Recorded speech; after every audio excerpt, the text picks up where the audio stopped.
Bonsoir à tous et bienvenue dans ce point de l'actualité.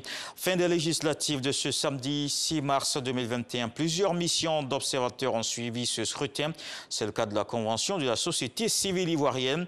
Elle note que ces élections se sont déroulées dans un environnement généralement apaisé depuis la campagne jusqu'au jour du vote.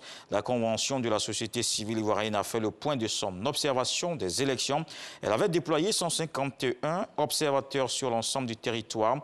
Pour ces législatives, l'heure est à présent la proclamation des résultats par la commission électorale indépendante.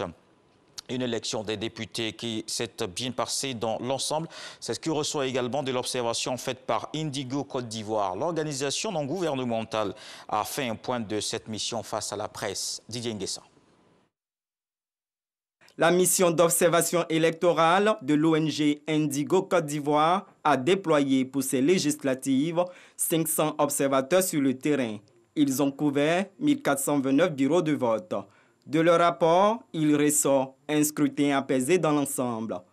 L'élection des députés à l'Assemblée nationale du 6 mars 2021 s'est déroulée dans un environnement relativement apaisé sur l'ensemble du territoire, avec des incidents observés dans un certain nombre de localités. 99% des bureaux observés par Indigo Côte d'Ivoire ont ouvert avant 10 heures. Les observateurs ont rapporté que les forces de sécurité étaient présentes dans 96% des centres de vote visités. Les agents électoraux ont systématiquement vérifié la présence de l'encre indélébile sur le doigt des électeurs dans 94% des bureaux observés. L'ONG a observé quelques incidents qui ont tout de même émaillé le vote. Ils sont jugés mineurs par le coordonnateur. La mission d'observation invite les partis politiques à s'abstenir de publier des résultats sur les réseaux sociaux avant la proclamation provisoire de la CEI et à utiliser les voies de recours légales. Autre chose dans l'actualité, la pêche artisanale demeure une activité peu pratiquée par les Ivoiriens. Pourtant, c'est un secteur vital. L'année dernière, par exemple, la pêche artisanale a permis d'écouler depuis le port autonome de San Pedro 1300 tonnes de produits frais sur le marché. Notre reporter Sam Kona est allé à la rencontre de ces pêcheurs. Ils contribuent à la nutrition des Ivoiriens en protéines. Comment la pêche artisanale est-elle pratiquée et surtout, comment est conservé le poisson pour garder sa qualité? Les éléments des réponses dans le dossier à suivre dans le 20h.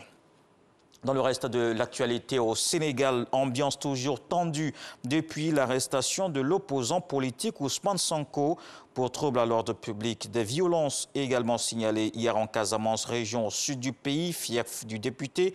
L'opposant est aussi accusé de viol et de menaces. La gendarmerie nationale fait état de mort et de 2 blessés recensés. Le camp de Ousmane Sonko maintient la pression.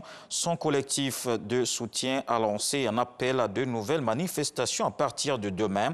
Les autorités sénégalaises ont annoncé ce dimanche la fermeture de l'école dès ce lundi pour une semaine. D'autres manifestations, cette fois en Birmanie. La répression se poursuit ce dimanche contre les manifestants pro-démocratie.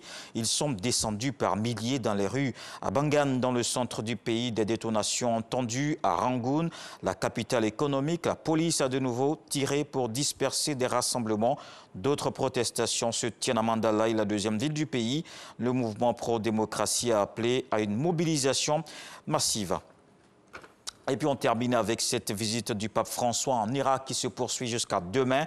Il a célébré aujourd'hui sa plus grande messe dans le pays. Des milliers de fidèles ont assisté à cet événement qui s'est déroulé dans le stade François Hariri à Erbil au Kurdistan irakien.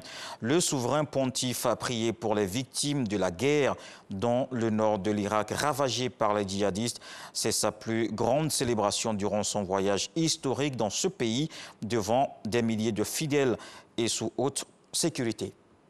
C'est avec beaucoup de plaisir que je vous donne rendez-vous à 20h pour la grande édition.